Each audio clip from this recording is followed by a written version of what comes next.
again happy with your client's box jumps, you're happy with his takeoff, you're happy with his landing. He's landing softly, he's absorbing the landing, and he's stabilized the landing for at least 2 seconds. We can progress now in what is called a hurdle jump.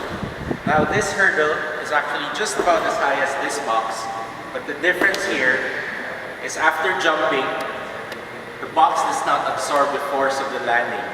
Paolo will have to absorb more force since he jumps at the height of about 20 inches, then lands again on the other side 20 inches. So it's more force on the landing, so the client has to absorb it better.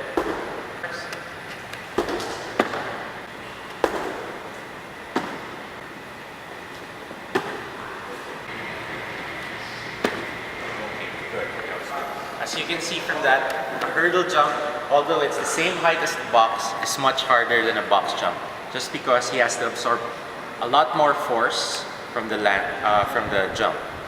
Okay, so this is where what I was saying earlier, that if you can jump high but can't land properly, it's probably a recipe for injury. If you're happy again with the landing of your client from a hurdle jump, absorbing it properly, getting the credit card rule, stabilizing it for 2 seconds, we can progress in what is truly plyometric activities or exercises. So now Paolo will be doing a hurdle jumps. So he'll be using the stretch short in the cycle, and he'll be stabilizing after the jump. So here, he'll jump over the first hurdle, quickly jump over the second hurdle, and do a stabilize his landing.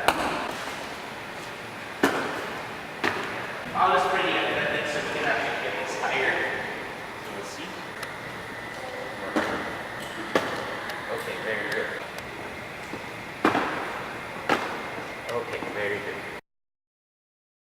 Now for more advanced clients, we can actually increase the level of difficulty, either by going high with higher hurdles, or if you've maxed out your hurdles, we can add external resistance, either with a medicine ball, or here at Focus, we have what is called a power jumper.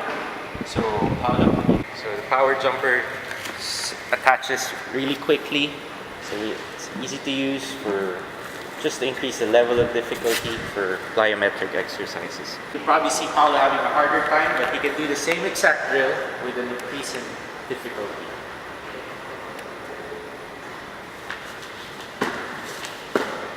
Okay, see from that landing, Paolo just couldn't stick it as well as earlier, so we'll try that again. 2 bands added a lot of resistance to the exercise.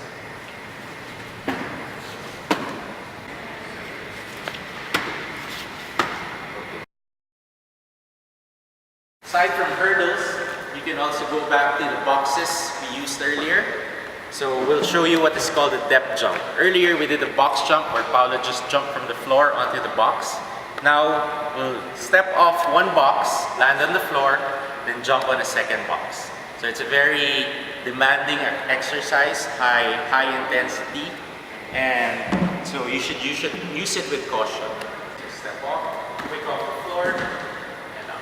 Step off, quick.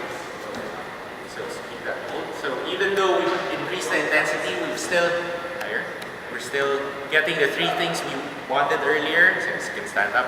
Soft landings, absorption, credit card rule, and that's 4 things actually. And the 2-second hold. Okay. Okay, one more. Take that up. So here we just showed you quick plyometric progression where the focus is on the landing. So if you're training a client, you want to focus on first landing. So the 4 things you want to keep in mind are soft landing, barely no sound if possible. Second is you absorb the landing, get into an athletic stance. Third, hold the landing at least 2 seconds, 2 full seconds.